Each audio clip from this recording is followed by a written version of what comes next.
Good bye mister Chips. Chapter 4। आग की तपश और चाय की लतीफ़ महक से पुरजोश होकर चिप्स के जहन में पुराने वक्तों की हज़ारों उलझी हुई यादें ताज़ा हो गई। मौसम बहार। 1896 का मौसम बहार। इसकी उम्र 48 साल थी। ऐसी उम्र जिसमें आदात की पुख्तगी काबिल पशीन गोई होने लगती है। इसे अभी अभी हॉस्टल का इंचार्ज मुकर्रर किया गया था।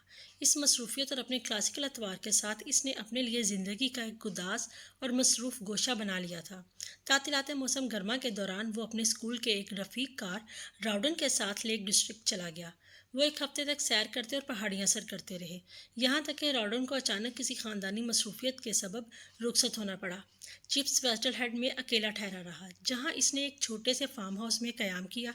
एक दिन ग्रेट गैबल पर चढ़ते हुए इसने एक लड़की को एक ख़तरनाक दिखाई देने वाले छज्जे से पुरजोश अंदाज में हाथ हिलाते हुए देखा।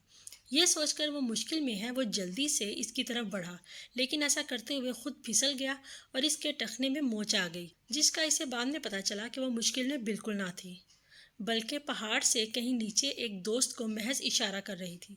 वो एक माहिर कोहपेमा थी, हत्ता के चिप से बेहतर, जो कि खुद काफ़ी अच्छा कोहपेमा था। चुनाचा इसने खुद को बचाने वाले की बजाय बचाए जाने वाला पाया, और इन दोनों बातों में से किसी एक के लिए भी वो ज़्यादा पसंदीदगी नहीं रखता था, क्योंकि वो कहा करता था कि इसे औरतों की परवाह नहीं है। वो इनके साथ कभी भी आसूदगी और राहत महसूस नहीं करता था। वो भयानक मखलूक यानी 19वीं सदी के आखिरी अशरे की जदीद औरत, जिसके तस्करे शुरू हो चुके थे, ने इसे वहशत ज़दा कर दिया था। वो एक खामोश तबा और रिवायती शख्स था, और जब वो ब्रुकफील्ड जैसी पनाहगाह से दुनिया का जायजा लेता तो उसे बदजायका और नई बातों से लबरेज नजर आती। बर्नार्ड शॉ नामी एक शख्स था जो बहुत ही अजीबो गरीब और काबिल मुजम्मत ख्यालात रखता था। एप्सन भी था, जिसके ड्रामे परेशान कुन थे, और फिर साइकिल चलाने का नया नया जुनून, जिसे मर्दों के साथ औरतें भी मुसावी तौर पर अपना रही थीं। चिप्स इस सारी नई जिद्दत और आज़ादी की हिमायत नहीं करता था। इसकी एक गोल मोल राय थी, अगर इसने कभी ये राय तश्कील दी थी। ये नफीस ख़वातीन कमज़ोर, डरपोक और नाजुक होती हैं, और ये खुद खसाल मर्द इनकी शाइस्ता बल्कि कदरे दूर से एहतराम से पेश आती हैं। इसलिए इसने किसी औरत की ग्रेट गैबल पर मौजूदगी की तवक्को न की थी। लेकिन जब इसका सामना एक ऐसी औरत से हुआ जिसे देखकर लगता था कि इसे किसी मर्द की ज़रूरत ही नहीं, मगर ये तो बात इसके लिए और भी ज़्यादा खौफनाक थी कि वो औरत उल्टा इसकी मदद करके सूरत हाल को यकसर बदल दे, क्योंकि इस औरत ने ऐसा ही किया। इसे और इसकी दोस्त को ऐसा करना पड़ा। सुबह मुश्किल ही चल सकता था, और इसे खड़े ढलवानदार रास्ते से नीचे वेस्ट डेल तक लाना एक मुश्किल काम था। इसका नाम कैथरीन बर्जिस था। वो 25 साल की थी, इतनी नौउम्र के चिप्स की बेटी लगती थी। इसकी नीली चमकदार आंखें थीं और छाइयों वाले गाल और रेशमी जर्दी माइल बाल थे।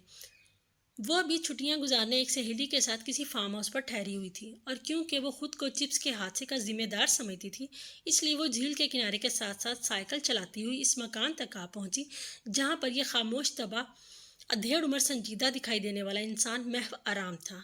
पहले पहल वो इसके मुतलिक ऐसा ही सोचती थी, क्योंकि वो साइकिल चलाती थी और किसी फार्म हाउस की बैठक में एक मर्द से तन तनहा मिलने में बेबाक थी। इसलिए चिप्स गोमगो के आलम में हैरानी से सोचता कि न जाने दुनिया किस तरफ जा रही है। इसकी मोच ने इसे इस लड़की के रहमो करम पर छोड़ दिया था, और जल्द ही इस पर यह आश्कार हो गया कि इसे इस रहम की कितनी ज़रूरत पड़ सकती थी। वो घरों में जाकर पढ़ाने वाली एक बेरोज़गार उस्तानी थी। इसने कुछ रकम बचा कर रखी हुई थी और एप्सन को पढ़ा करती थी। इसकी मदाह थी, वो समझती थी कि औरतों को यूनिवर्सिटियों में दाखिला मिलना चाहिए, हत्ता कि वो ये भी ख्याल करती थी कि इन्हें वोट डालने का भी हक मिलना चाहिए। सियासत में वो इनकलाबी ख्यालात की हामिल थी, और बर्नार्ड शॉ और विलियम मोर्स जैसे लोगों के नज़रियात की तरफ माइल थी। वेस्टल में मौसम गर्मा के दोपहर के औकात के दौरान इसने अपने तमाम ख्यालात और आरा का चिप्स के सामने खुलकर इजहार किया था, और क्योंकि वो ज़्यादा सुखनगो ना था, इसलिए पहले पहल इसने इनकी तरदीद करने को अहम न समझा। इसकी सहेली चली गई, लेकिन वो ठहरी रही। तुम ऐसी लड़की की इस्लाह कैसे कर सकते हो, चिप्स सोचता है, और इस छोटे से चर्च की तरफ जाने वाली पगडंडी पर लाठियों के सहारे लंगड़ाता हुआ जाता, जहां दीवार पर पत्थर की एक सिल लगी हुई थी। नूरे आफ्ताब और सबज भूरे केबल के जाहो जलाल की तरफ मुंह करके बैठना, और जी हाँ, जैसा कि चिप्स को तस्लीम करना पड़ा कि एक इंतहाई हसीन लड़की की गपशप सुनना चिप्स के लिए राहत बख्श था। وہ اس لڑکی سے پہلے کبھی نہیں ملا تھا۔ اس نے ہمیشہ سوچا تھا کہ اس جدید قسم کی عورت کی مصروفیات اسے ناگوار گزریں گی، لیکن اب یہ لڑکی اسے مجبور کر رہی تھی کہ وہ جھیل کنارے سڑک پر پوری رفتار سے دوڑتی ہوئی اس کی سٹی سائیکل کی ایک جھلک دیکھنے کے لیے شدت سے اس کا انتظار کرے، اور وہ بھی اس جیسے شخص سے پہلے کبھی نہیں ملی تھی۔ اس نے ہمیشہ یہی خیال کیا تھا کہ ادھیڑ عمر کے آدمی جو ٹائمز اخبار پڑھتے ہیں اور جدت کو مسترد کرتے ہیں، ناحد تک بیزار کر دینے والے ہوتے ہیں۔ تاہم یہاں ایسا ہی ایک شخص اس کے دور کے جوانوں سے کہیں زیادہ اس کی دلچسپی اور توجہ کا مستحق بن رہا تھا۔